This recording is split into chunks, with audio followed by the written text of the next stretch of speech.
Genesis chapter 2, verse 1.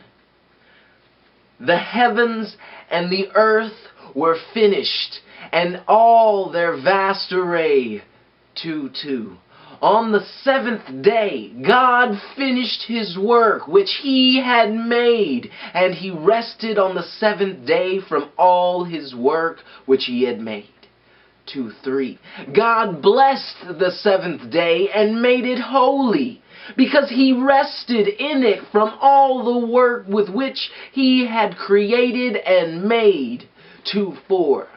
This is the history of the generations of the heavens and of the earth, when they were created in that day that Yahweh God made the earth and the heavens.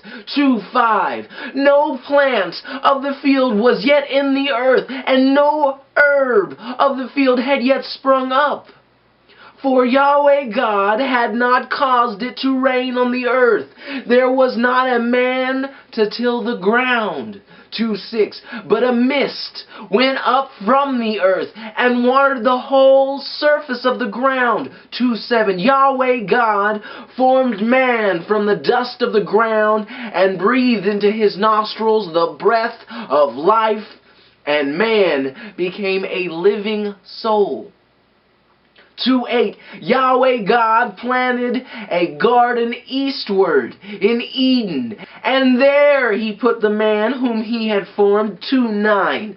Out of the ground Yahweh God made every tree to grow that is pleasant to the sight, and good for food, the tree of life also in the middle of the garden, and the tree of the knowledge of good and evil. 2:10. A river went out of Eden to water the garden, and from it was parted and became four heads. 2:11. The name of the first was Pishon, Pishon. This is the one which flows through the whole land of Havilah, where there is gold. 2:12. And the gold, ormus gold, of that land is good. There is aromatic resin, cannabis resin, and onyx stone. 2:13. The name of the second river is Gihon, the same river that flows through the whole land of Cush. 2:14. The name of the third river is Hiddekel. This is the one which flows in front of Assyria. The fourth river is the river Euphrates. 2:15. Yahweh God took the man and put him into the Garden of Eden to dress it and to keep it. 2:16. Yahweh God commanded the man, saying, of every tree of the garden you may freely eat. 2:17. But the tree of the knowledge of good and evil you shall not eat of it, for in that day that you eat of it you will surely die.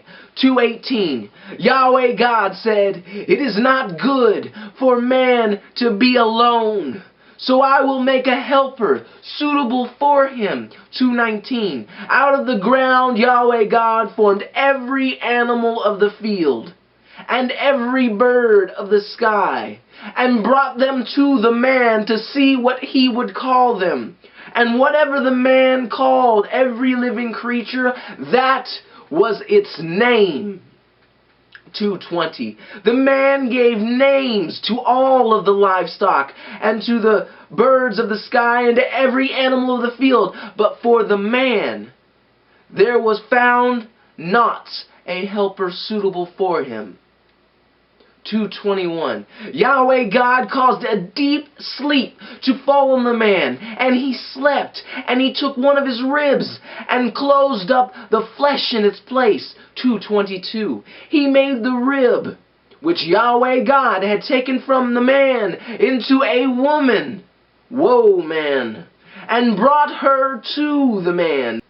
2:23.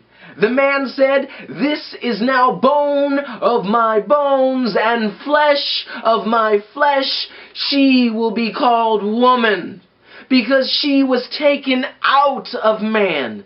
2:24. Therefore a man will leave his father and mother and will join with his wife, and the two will become one flesh.